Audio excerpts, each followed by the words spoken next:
Ito yung homemade kikiam na gawa sa cornstarch at harina. Kikiam na hindi ka na mapapaisip kung anong isda ang ginamit. At hindi lang yan dahil sigurado ka pa na malinis. Napakadali lang gawin at napakaunti lang ng ingredients na gagamitin natin. Kaya kung paano, panoodin tong video na to hanggang dulo. So first, gagamit tayo dito ng 2 cloves or 2 pirasong garlic or bawang. Ang gagawin lang naman natin ay dudurugin natin ito. Pagkatapos, sa isang kawali or lutuan, maglalagay tayo ng 170 ml na water or tubig. Next, ilagay na rin natin dito yung nadurog natin kanina na bawang. Maglalagay din tayo ng 1 teaspoon na seasoning at 1 teaspoon na asin. Ito lang naman yung gagamitin nating pampalasa sa paggawa ng kikiam. Haluin lang hanggang sa matunaw at sunod na rin nating ilalagay dito yung 1/2 cup na all-purpose flour or harina. Ayan, at hahaluin lang din natin ito saglit. Pagkatapos naman ay ilalagay na rin natin dito yung 3/4 cup na cornstarch. Ang sukat ng 3/4 cup ay isang 1/2 cup at 1/4 cup. Haluin lang din natin ito ng maayos hanggang sa tuluyan na mag-form na parang dough. At this point nga ay papatayin na rin natin yung ating mga apoy at continuous pa rin sa paghahalo hanggang sa ma-achieve natin yung ganitong texture or consistency. Pag ganun nga, i-transfer na rin natin ito sa isang bowl at sunod naman tayong maglalagay dito ng isang pirasong large egg. Pag nahalo na natin ito ng maayos, ay sunod naman tayong maglalagay dito ng at least 1/2 teaspoon na black pepper or pamintang durog. Sa paghahalo nga nito at para hindi mahirapan, sa inyong mga kamay ay maglagay lang din kayo ng kaunting mantika. Next step, kuha na tayo ng dough at isi-shape natin ito ng pakikiam. Once done, ang susunod naman na gagawin natin ay isa-isa na rin natin itong ilalagay sa kumukulong tubig.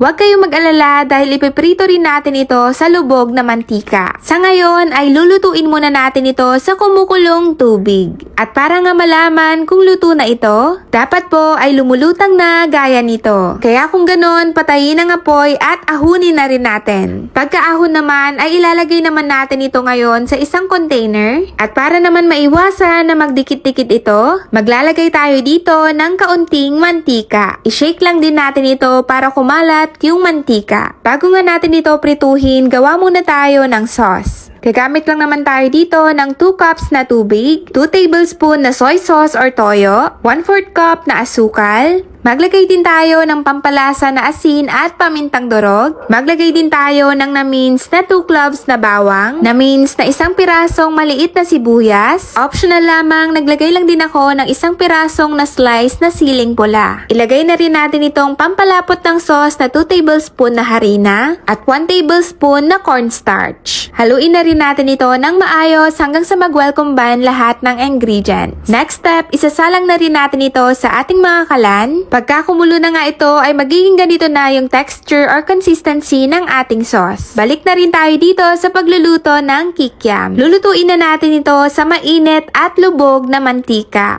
At lulutuin nga natin ito hanggang sa maging golden brown. Tignan nyo naman guys, at sobrang lambot nga nito. Kahit nga lumamig na ito ay malambot pa rin. Mas masarap nga itong kainin lalo kung mainit-init pa yung kikiam. Itong homemade kikiam nga nagawa natin ay medyo malayo sa totoong lasa ng totoong kikiam. Pero dito nga ay sure kang malinis at sure din ako na magugustuhan nyo to.